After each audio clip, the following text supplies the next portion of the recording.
Now, if you're an investor and you've been following the news, you know what might be the next big thing. Yes, the stock market crashing. Now, if you don't believe it might happen, then it's all right for you to click away. But if you also believe that the stimulus check of the $1.9 trillion that President Biden signed for just the other week, then yeah, maybe it's a better idea to just watch until the end to find out what you should do the moment the stock market crashes. And that's the question that I would like to discuss with you in this video today. Now, my name is Lucas and I'm an investor from excelwealth.com, and I'm always interested in sharing my ideas on personal finance, but also in investing and in real estate. Oh yeah, and if you're new to the channel and you haven't hit that subscribe button yet, be sure to do so, because then you'll become an Excel crew member. For now, let's go into the video. No matter what happens in the world, if you're an investor just like me, I know you want to make sure that you have to have a strategy to protect your finances and know what to do that you have if the stock market portfolio that you have will crash. Now, before I go into the things, you can actually have to see it like this. But bear markets are inevitable. Stocks go up and at some point they have to be corrected and therefore come down again. This is why it's so important to have a very specific plan for the bad times. Now, this can completely change the way we live and retire if you play your cards right, and you can manage the risk of a plummeting market. You can even capitalize on the opportunity available when everybody else is panicking and running for the exits. Now, if you're in a position to make these 4 steps, then you can overcome the pain of a market crash and embracing the opportunities. And if you're not in a position to make these moves, well, maybe start thinking about ways to prepare for the stormy days ahead. The first and foremost step is to remain calm. Now, this cannot be stressed enough. In the hours and days immediately following after the stock market crash, this is effectively translating into do nothing. Do nothing. Watching your investment account's value plummet can trigger some deeply emotional reactions. But if you're an investor, you know that emotions shouldn't play a significant role in investing.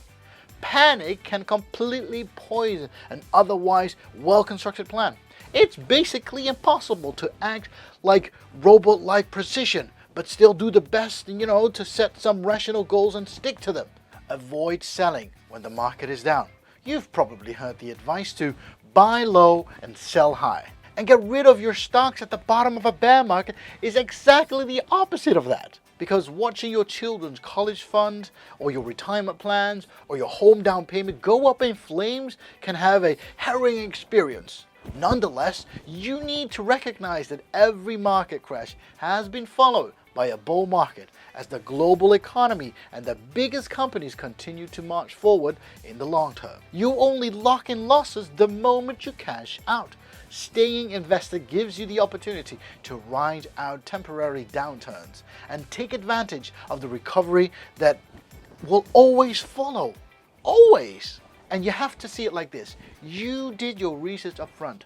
Now don't shoot yourself in the foot like, I'm gonna shoot my foot. And don't shoot yourself in the foot just because you let your emotions take over. Keep your eyes open for new opportunities and believe in the strategy that you've gotten already. The second step to take is to take inventory of your other assets. When one asset class is experiencing an extreme event, it's a great time to check up on the other elements of your financial plan. Most people own some combination of real estate, maybe some bonds, and even a business, or even insurance policies with cash values. Now, these other assets may be performing in a completely different way compared to your stock portfolio. Make sure you have enough liquidity to meet your household financial obligations without selling any temporarily depleted stock holdings. Now, if there's a recession going on, then of course you should be ready to ride out the unexpected expenses or losses of income. Determine what your best sources of liquidity are, if possible, if you want to find cash that you can use to purchase stocks that are on a sale after they plummet. Now, I've seen people who paid down their mortgages ahead of schedule during times when the stock market seemed expensive. Then later on, opened up a home equity line of credit to access to their home equity. Now, this is also known as HELOC. And this opportunity allows them to buy up stocks that were temporarily cheap, compared to the actual fundamentals of the company, of course. And after a few years, they were able to pay down the HELOC again and gain huge excessives from the investments. Now, I necessarily wouldn't recommend taking on debt to purchase volatile assets like stocks. That could lead to dangerous consequences. However, that's the sort of thinking that can separate an average financial plan from an excellent one, as long as it's executed in a moderate way and, of course, a measured way, and you should be knowing what to do. Now, the key here is to know where you stand outside of your investment account and access the risk and opportunities of your whole financial plan. Now, think differently from the herd if you want to achieve exceptional outcome. The third step you want to be doing is to rebalance and reallocate after a stock market crash has happened. The likelihood that stocks will move drastically lower is reduced, and the amount that they can actually decline has also shrank. So over the long term, stock valuations always come closer to reflecting to the profits and the dividends produced by the underlying business. In a bear market, shareholders can actually gain exposure to those profits and dividends at a better price. Once a crash occurs, the balance of risk shifts. The downside potential is limited while opportunity cost rises. Opportunity cost is the loss you incur by failing to achieve appreciation with an investment. The more growth you could actually hypothetically achieve, the higher the opportunity cost is. Now, you shouldn't be drastically alter your allocation in this situation, but you might want to reconsider some riskier growth stocks that might have looked too pricey before. Now, the last step you should take care of is harvest tax losses if applicable. Now, this doesn't apply to everybody, but tax loss harvesting is an important part of improving net return for so many people out there.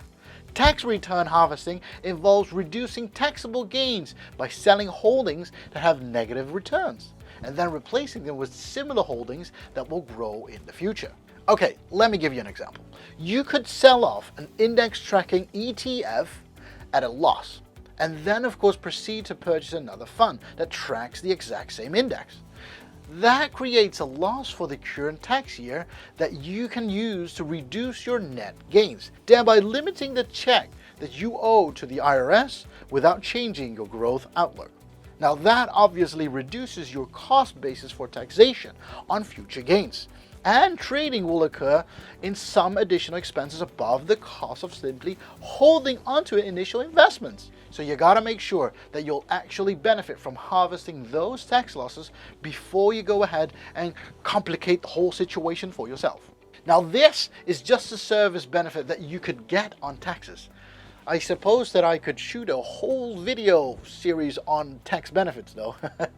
But if you're really interested, just shoot me a message and let me know down below in the comments, so I might possibly just shoot you one.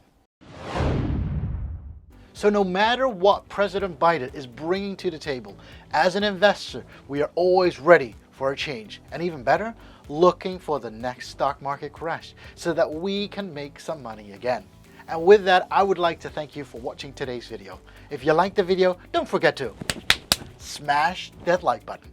And of course, if you haven't subscribed to the channel yet, be sure to hit that subscribe button, because that's the way how you will become an Excel crew member.